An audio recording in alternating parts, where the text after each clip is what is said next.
love was never meant to be simple. In the ancient world, it wasn't just a feeling, it was a force. Power that moved through different stages, each governed by its own deity. Long before modern psychology tried to label our relationships, ancient civilizations understood something profound. Every love story passes through distinct phases, and each phase transforms us. These weren't just abstract ideas. They were embodied as goddesses, for faces of love, for energies, for mirrors reflecting the human heart. Understanding these stages can completely change how you see your own relationships, past and present. First phase of love is attraction, the irresistible spark. This is the realm of Aphrodite. She governs desire, chemistry, and that magnetic pull that defies all logic. It's that initial moment when everything else fades away and you're just drawn to another person. In this phase, love feels effortless, time collapses, the world seems brighter, and anything feels possible. Aphrodite teaches us that desire is a creative force. It's what pulls people together, breaks through isolation, and awakens a deep, powerful longing. It's beautiful, intoxicating, and absolutely necessary to begin a connection. But here's the thing about a spark. It burns bright, but it's not built to last on its own. Attraction, by its very nature, seeks intensity, not endurance, and that's why, eventually, love has to move to its second phase. The second phase of love is about freedom and boundaries. This is the realm of Lilith. She emerges when the initial heat of attraction starts to meet the reality of two separate lives. It's when passion runs into control, when one person starts to feel like they're shrinking just to keep the connection alive. Lilith presents autonomy, the fierce refusal to lose yourself in order to be loved. This stage is often uncomfortable. It forces you to confront power dynamics and ask difficult questions. Will this love allow you to remain whole, to be fully yourself? Or will it demand that you diminish your own light to fit into someone else's world? A lot of relationships end here, not because the love has vanished, but because the truth becomes unavoidable. Lilith teaches us that love without freedom isn't love at all, it's possession. And possession always destroys what it desperately tries to hold onto. It's a critical test. Passing it means you're not just lovers, you're two sovereign individuals choosing to walk together. If a relationship survives this crucial test, it deepens and enters the third phase of love, transformation. This is the realm of Inanna. Inanna governs descent, loss, and rebirth.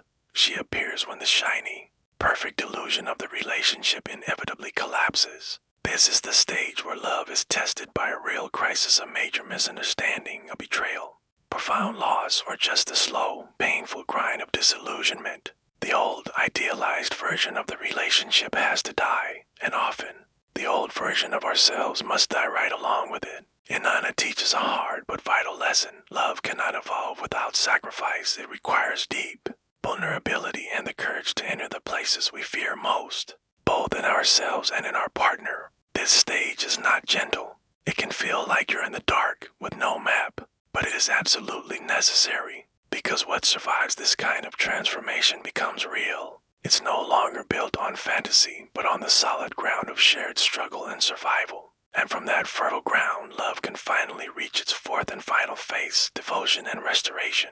This is the realm of Isis. Isis governs healing, patience, and the power of an enduring presence. She appears when love has matured, when it has moved beyond the highs of initial attraction and the trials of transformation. This isn't the chaotic, exciting love of the beginning. It is the steady, quiet love of choice, the conscious choice to stay, the choice to repair what's been broken, the choice to rebuild together without holding on to resentment. Isis teaches us that true, lasting love is not something you find, it's something you create. You create it day by day, through consistent care, through emotional responsibility, and through the willingness to hold space for each other's imperfections. In this stage, love becomes sacred, not because it's flawless, far from it, but because it has proven itself to be resilient. It has weathered the storms and come out stronger, deeper, and more profound. These four goddesses, Aphrodite, Lilith, Inanna, and Isis, don't compete with each other. They form a cycle, a natural progression of love. Aphrodite ignites the flame. Lilith protects the self within the flame. Inanna transforms the bond through fire, and Isis sustains the light that remains. Every single relationship you have ever had exists somewhere within this cycle. Think about it, and here's the key. Most relationships don't fail because love disappears. They fail because one stage is mistaken for the whole journey.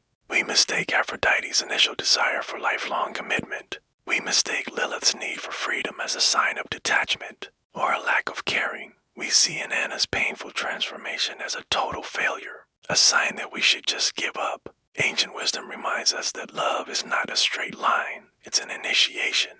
Each phase demands something different from us. Each phase reveals a deeper layer of who we truly are. So I want you to ask yourself, which goddess is shaping your relationship right now? Are you in the passionate fire of Aphrodite's attraction? Are you fighting for your truth in Lilith's challenging stage? Are you in the dark, transformative underworld of Inanna? Or are you building a lasting sanctuary in the devoted hands of Isis? There's no correct stage to be in, there is only awareness, because when you understand the phase you're in, love stops feeling so confusing and chaotic. It starts becoming conscious. You can navigate its challenges with wisdom instead of fear. This is what our ancestors knew. Love was never meant to be easy, it was meant to be meaningful.